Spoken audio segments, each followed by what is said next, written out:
नमस्कार साथियों, संस्कृति आईएएस के यूट्यूब चैनल पर आप सभी का स्वागत है। मैं हूं चंद्रशेखर। उम्मीद है आप सभी स्वस्थ होंगे, मस्त होंगे और अपनी पढ़ाई कर रहे होंगे।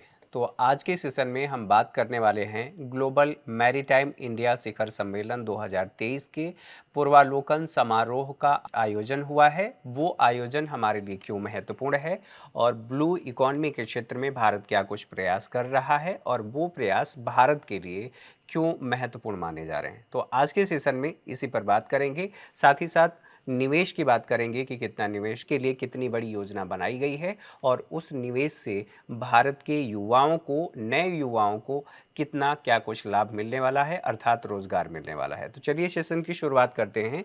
इसे आप भारतीय अर्थव्यवस्था से जोड़ करके देखेंगे। ब्लू इकोनॉमी अर्थात नीली अर्थव्यवस्था की क्षमता दोहन के लिए 10 लाख करोड़ का निवेश, इसको लेकर के रोड मैप तैयार हो चुका है। साथ ही साथ यहाँ पर बात हो रही है जो पूर्वावलोकन एक समारोह का आयोजन किया गया है, ये आयोजन किया गया है मुंबई में। ये महत्वपूर्ण क्यों है? दरअसल यहाँ पर कहा गया है पूर्वालोकन अर्थात पूर्व अवलोकन। आप पहले ही देख रहे हैं कि क्या कुछ हम कर सकते हैं, क्या कुछ यहाँ पर संभावना है, इत्यादि इत्यादि बातें। तो ये पीआईबी में आप देख रहे हैं, पीआईबी पर प्रकाशित हुआ है। प्रेस इन्फॉर्मेशन ब्यूरो सरकार की साइट है। जो भी करंट खबरें होती हैं ये बहुत ऑथेंटिक सोर्स है। यहाँ पर देखें, सर्बानंद सोनोवाल ने ग्लोबल मैरीटाइम इंडिया शिखर सम्मेलन 2023 के पूर्वालोकन समारोह का शुभारंभ किया। ये बात कही जा रही है कि भारत के समुद्री क्षेत्र में 10 लाख करोड़ रुपए से अधिक निवेश के अवसर चिन्हित हुए हैं और श्री सोनोवाल ने ये बात कही है समुद्री क्षेत्र में संभावनाओं को उजागर करने और 15 लाख रोजगार के अवसर पैदा करने की संभावनाओं का पता लगाया जाएगा इसके माध्यम से। तो ये बातें सर्बानंद सोनोवाल जी ने कहा है। ठीक है, ये तो बात हो गई। अब इसी से संबंधित कुछ और बातें हैं, जैसे पूर्वालोकन आयोजन स्थल की बात करें तो ये कहाँ पर हो रहा है? मुंबई में हो रहा है। मुंबई के साथ साथ यह भी बात होगी कि इसका महत्व क्या है। जब तक हम उसका महत्व समझेंगे नहीं, वो हमारे लिए अर्थव्यवस्था के लिए कैसे लाभदायक होगा, उसकी उपयोगिता नहीं समझ पाएंगे या उसकी डायमेंशन नहीं समझ पाएंगे जब एग्ज़ाम में हमें लिखना होगा।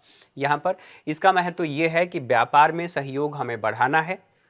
साथ ही साथ व्यापार सुगमता, जिसे ईज ऑफ डूइंग बिजनेस कहा जाता है, बिजनेस बढ़ा करके ज्ञान और प्रौद्योगिकी के क्षेत्र में सहयोग करना है और सहयोग के साथ साथ निवेश के नए अवसरों की संभावनाओं की तलाश करनी है, जिसके माध्यम से हम निवेश करके और अपनी अर्थव्यवस्था को बढ़ा सके, अपनी आर्थिक समृद्धि की दर या इकोनॉमिक ग्रोथ की रेट को हम बढ़ा सकें। तो यहाँ पर संभावनाओं की तलाश की बात की जा रही है और इसके माध्यम से हम ये कह रहे हैं कि आत्मनिर्भर भारत का जो उद्देश्य है उन सभी उद्देश्यों को हम प्राप्त कर सकेंगे। आत्मनिर्भर किन क्षेत्रों में बना जा सकता है? जैसे हम कम से कम बाहर से या दूसरे देशों से वस्तुओं का आयात करें, हमारे पास संसाधन पर्याप्त हों।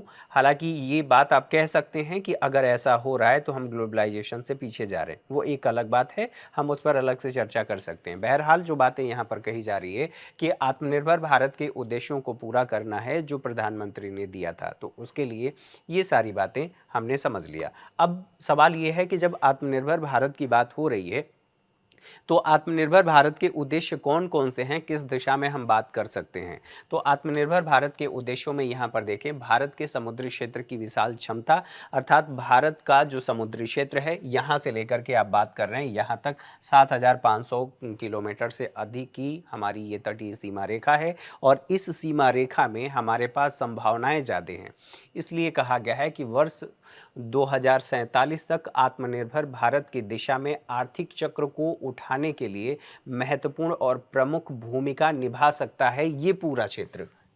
अब यहाँ बात ये होती है कि हम ये कह रहे हैं कि संसाधनों का दोहन, चूंकि हमने कहा कि यहाँ पर जो संसाधन हैं, जो अवसर हैं, उन अवसरों का हम दोहन करेंगे और दोहन की जब बात आएगी तो यहाँ पर कहा जा रहा है संसाधन। अब संसाधन कितने प्रकार के होते हैं? एक है प्राकृतिक संसाधन, और एक है मानव निर्मित संसाधन, इसकी बात होगी, और साथ ही साथ खुद मानव संसाधन। तो 3 प्रकार के संसाधन हैं। हम क्या कर रहे हैं ब्लू इकॉनमी के माध्यम से। ब्लू इकॉनमी एक शब्द आया है, तो ब्लू इकॉनमी को ही आपको ध्यान रखना है कि ब्लू इकॉनमी का सीधा सीधा सा मतलब ये है कि समुद्र के नीचे जो या समुद्र में जो संसाधन हैं उन संसाधनों का उपयोग करना। उपयोग किस लिए करना? तो मानव के कल्याण के लिए करना। जितने भी संसाधन हैं उनका हम क्या करते हैं? उपयोग करके मानव का कल्याण करते हैं। चाहे जितने भी अपने आसपास आप देख रहे हैं, मानव निर्मित संसाधन एक कार है, कार का उपयोग अपने हित में किया जा रहा है। किसके लिए? मानव के लिए। तो यहाँ पर कहा जा रहा है कि जो मानव निर्मित संसाधन हैं, अब ये मानव निर्मित संसाधनों के लिए हमें प्राकृतिक संसाधन की ज़रूरत है। जैसे कार के निर्माण की बात की जाए तो संक्षेप में आप कह सकते हैं लौह अयस्क की आवश्यकता होगी और लौह अयस्क हमें प्राकृतिक संसाधनों से मिलेगा, प्रकृति हमें ये प्रदान करेगी।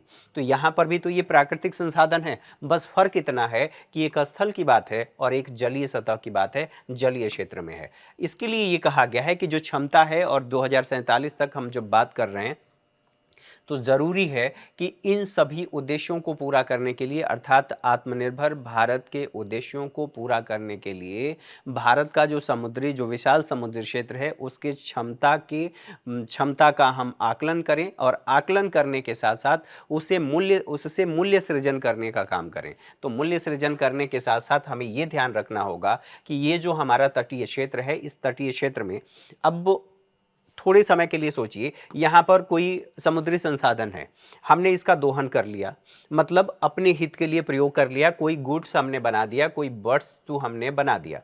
वस्तु बनाने के बाद हम कितना उपयोग करेंगे? तो उपयोग करने के लिए हमें क्या करना होगा? एक्सपोर्ट करना, एक्सपोर्ट हमें करना पड़ेगा। आप कह सकते हैं कि निर्यात करना पड़ेगा। तो एक्सपोर्ट करने के लिए हमारे पास अवसंरचना तो होना चाहिए। अवसंरचना, मान लीजिए यहाँ पर हमने कोई प्राकृतिक संसाधन लिया, उसका दोहन किया, दोहन करके हमने अपने लिए गुड्स निर्मित किए। गुड्स निर्मित किए तो हम क्या कर सकते हैं? इसका दो तरह से प्रयोग कर सकते हैं। या तो हम इसका निर्यात, ठीक है, निर्यात करेंगे। ये कहाँ पर? विदेशों में निर्यात किया जाएगा। और साथ ही साथ हम ये कह सकते हैं कि इसका हम उपभोग करें। तो उपभोग अगर कर रहे हैं तो कहाँ? देश के अंदर या घरेलू सीमा के अंदर हम उपभोग कर सकते हैं। तो अगर यहाँ पर कर रहे हैं तो इस स्थान से लेकर के यहाँ तक हमें जाने के लिए चाहिए तो इनलैंड वाटर का प्रयोग कर सकते हैं। अगर इनलैंड वाटर का हम प्रयोग कर रहे हैं तो उसके लिए हमारे पास क्या? बंदरगाह होने चाहिए। और अगर हमें बाहर के देशों को निर्यात करना है तो उस देशों को निर्यात करने के लिए भी हमारे पास अवसंरचना होना चाहिए, इंफ्रास्ट्रक्चर होना चाहिए। अर्थात हम यहाँ पर बात कर रहे हैं कि हमारे पास पोर्ट होना चाहिए। तो पोर्ट के विकास की भी बात की जा रही है। अभी जो हमारे पास 12 मेजर पोर्ट हैं, 12 मेजर पोर्ट के अलावा 200 पोर्टों के विकास की बात की गई है, जिसमें से लगभग 111 के आसपास की बात की जा रही है कि वो रनिंग कंडीशन में है या उस पर अभी कार्य चल रहा है। तो यहाँ पर देखें, इसके विकास की बात की जा रही है कि इसका हम विकास करेंगे तब हमारे इस उद्देश्य की पूर्ति हो पाएगी। साथ ही साथ यहाँ पर और कुछ बातें, पहल क्या है? इस सभी उद्देश्यों को पूरा करने के लिए, आत्मनिर्भर भारत के लक्ष्य को प्राप्त करने के लिए सबसे पहले हम इस कार्य को कर रहे हैं। और इस कार्य को अकेले सरकार नहीं कर सकती, क्योंकि बड़े पैमाने पर यहाँ पर निवेश की आवश्यकता होगी। तो जब निवेश की आवश्यकता होगी तो अर्थात हमें पूंजी निवेश करना है। पूंजी निवेश करने के लिए हमें ज़रूरत पड़ेगी किसकी? तो निजी क्षेत्र की। निजी क्षेत्र की ज़रूरत केवल यहाँ पर पूंजी निवेश के लिए ही नहीं, यहाँ पर अवसंरचना डेवलप करने के लिए भी चाहिए। तो अवसंरचना डेवलप करने के लिए जब चाहिए, हमें पूंजी चाहिए, लोग चाहिए, तो हम क्या करेंगे? एक मंच बनाएंगे और मंच बना करके वहाँ पर हम लोगों से बात करेंगे कि भैया ये कार्य हम करने जा रहे हैं, इसमें आप हमारा सहयोग करेंगे और उसके हिसाब से आपको लाभ मिलेगा। तो यहाँ पर ये कहा जा रहा है कि ग्लोबल मैरीटाइम इंडिया शिखर सम्मेलन का आयोजन पहले भी किया जा चुका है। अभी 2023 की बात की जा रही है। कब किया गया? 2016 में किया गया, 2021 में भी किया गया। और ये आपके सामने है, यहाँ पर देखिए 2021, यहाँ पर मैरीटाइम इंडिया समिट 2016 ये किया गया। अब आगे की बात की जाए तो यहाँ पर निवेश के अवसरों को चिन्हित करना, कहाँ पर हम निवेश कर सकते हैं? समुद्री क्षेत्र में, पोर्ट में हम निवेश कर सकते हैं। साथ ही साथ इनलैंड वाटर के क्षेत्र में हम बंदरगाहों के विकास की बात कर लें, वहाँ पर जितने भी टेक्नोलॉजी चाहिए जिसके माध्यम से हम समुद्री संसाधनों का दोहन कर सकें, उस क्षेत्र में उसमें हमें R&D करना पड़ेगा, हमें नवाचार करना पड़ेगा, हम इनोवेशन के माध्यम से इन सभी क्षेत्रों में आगे बढ़ सकते हैं। तो उन सब के लिए हम ये कह रहे हैं कि निवेश के अवसरों को चिन्हित करेंगे इस समिट के माध्यम से। समुद्री क्षेत्र की बात की जाए तो 10 लाख करोड़ से अधिक के निवेश की बात हुई है। किसने इस योजना को बनाई है? तो पत्तन, पोत, परिवहन और जल मार्ग मंत्रालय ने बनाया है। इसका लाभ क्या होगा? तो 15 लाख नए रोजगार के अवसर सृजित होंगे और ये रोजगार भारतीयों को मिलेगा, अर्थात हमारे देश के नागरिकों को, और बाहर के लोग भी इसमें भी सेवाएं देंगे। बहरहाल हम ये कह रहे हैं कि 15 लाख से अधिक रोजगार का सृजन होगा, जिसका लाभ हमारे इकोनॉमिक ग्रोथ के रूप में देखने को मिलेगा। पूर्वालोकन कार्यक्रम का उद्देश्य क्या है? तो ब्लू इकोनॉमी। ब्लू इकोनॉमी कैसा? समुद्र के नीचे पानी ब्लू है पानी पानी, ठीक है। उस पानी के अंदर जो संसाधन है मानव के लिए उसका उपयोग करना, तो उस उपयोग मानव कल्याण के लिए उपयोग करना। तो यहाँ पर ब्लू इकोनॉमी, इसकी जो विशाल क्षमता है उसका दोहन करना, और समुद्री क्षेत्र की बात की जाए तो निवेश के अवसरों का निर्माण करना। और इसके लिए कहा गया है कि एक वैश्विक मंच बनाया गया है, एक वैश्विक मंच बनाना जिसमें नेता, जो वैश्विक नेता हैं, उद्योगपति हैं, उनको हम बुलाएंगे, उनसे बात करेंगे, जो स्टार्टअप्स हैं उनसे बात करेंगे, जो शोधार्थी हैं उनसे बात करेंगे, साथ ही साथ जो इंक्यूबेटर है, इंक्यूबेटर का मतलब होता है अंडा सेने वाला। तो जो अगर कोई स्टार्टअप है तो स्टार्टअप के पास अगर मान लेते हैं धन नहीं है और वो चाहता है कि कोई हमें फंड करे, तो ये इंक्यूबेटर ऐसे समझिए कि इनको क्या करता है कि इनको फंड देता है कि आप इस क्षेत्र में काम करिए, मैं हूँ आपके साथ खड़ा हूँ। तो इंक्यूबेटर भी होंगे, जितने भी इनोवेशन करने वाले इनोवेटर्स हैं वो सब इसमें आएंगे, तकनीकी और विशेषज्ञता प्रदर्शित करेंगे और इस क्षेत्र में कैसे कार्य किया जा सकता है उन सभी पर चर्चा करेंगे। और फाइनली हम एक निष्कर्ष पर पहुंचेंगे कि ब्लू इकोनॉमी का कैसे हम दोहन कर सकते हैं अपने मानव कल्याण के लिए। साथ ही साथ ग्लोबल मैरीटाइम इंडिया शिखर सम्मेलन 2023 की बात की जाए तो इसमें क्या क्या बातें कही गई हैं? समुद्री क्षेत्र में जो अवसर हैं उन सभी अवसरों का पता लगा लेंगे। साथ ही साथ जो चुनौतियां हैं उन चुनौतियों की पहचान करना और उन चुनौतियों का सामना करना कि कैसे उन चुनौतियों का समाधान करके समुद्र के अंदर या समुद्र की गहराइयों में जो संसाधन छुपे हुए हैं उन संसाधनों का मानव कल्याण के लिए उपयोग कर सकते हैं या उनका दोहन कर सकते हैं। और इसी क्षेत्र में जो ब्लू इकोनॉमी की क्षेत्र की बात की जा रही है उसमें हम निवेश को प्रोत्साहित करेंगे। साथ ही यहाँ पर जो ग्लोबल मैरीटाइम जो इंडिया समिट है 2023 के फोकस कौन कौन से क्षेत्र हैं, तो उन क्षेत्रों की बात की जाए तो भविष्य के लिए बंदरगाह हमें डेवलप करना है। बंदरगाह के माध्यम से ही हम एक्सपोर्ट इंपोर्ट कर सकते हैं। बंदरगाह हम देश के अंदर, जब पोर्ट की बात होगी तो देश के बाहर अर्थात भारत से दूसरे देशों को एक्सपोर्ट की बात की जा रही है। तो भविष्य के लिए बंदरगाहों का निर्माण करना, जब तक वो नहीं होगा हमारी क्षमता नहीं विकसित होगी। साथ ही साथ डीकार्बनाइजेशन का मतलब ये है कार्बन के उत्सर्जन को कम करना, और इसके लिए टेक्नोलॉजी से लेकर के इत्यादि इत्यादि बातें हो सकती हैं। और जो डीकार्बनाइजेशन, शून्य उत्सर्जन 2070 तक हमने लक्ष्य निर्धारित किया है, तो ब्लू इकोनॉमी के क्षेत्र में हम इस तरह से कार्य करें कि हमारा विकास भी हो और जो कार्बन का उत्सर्जन हो रहा है कार्बन का उत्सर्जन कम से कम हो, जिससे हमारी जो वैश्विक पर्यावरण के प्रति या जो समिट हैं या जो सम्मेलन हैं उनके प्रति जो हमारी जिम्मेदारियां हैं या दायित्व हैं उसको भी हम पूरा कर सकें। साथ ही ये भी कहा गया है तटीय नौवहन और अंतर्देशीय जो जलमार्ग हैं इन जलमार्ग के परिवहनों का विकास करना। साथ ही जहाज निर्माण, अब इसके लिए जब हम बात कर रहे हैं कि ब्लू इकोनॉमी का हम दोहन करेंगे, मानव कल्याण के लिए प्रयोग करेंगे, जहाज का निर्माण करना होगा, जैसे मैंने बताया मरम्मत करनी होगी, और मरम्मत करने के साथ साथ जो पुराने हो गए उनकी रिसाइकलिंग भी करनी होगी। साथ ही इसके लिए हमें वित्त की आवश्यकता होगी, बीमा की आवश्यकता होगी, मध्यस्थता की आवश्यकता होगी। मान लीजिए थोड़े समय के लिए हमने सब कुछ कर लिया, ब्लू इकोनॉमी का दोहन कर लिया, हमने पोर्ट भी बना लिया, हमने कुछ माल तैयार किए और वो बहुत बहुमूल्य हैं, हम उसका निर्यात यहाँ से ईरान को कर रहे हैं, दूसरे देश को कर रहे हैं। बीच में ही पता चला कि या तो समुद्री डकैती हो गई या फिर हमने ये मान लिया थोड़े समय के लिए कि कुछ ऐसी तकनीकी खराबी हो गई जिसकी वजह से वो जहाज़ डूब गई।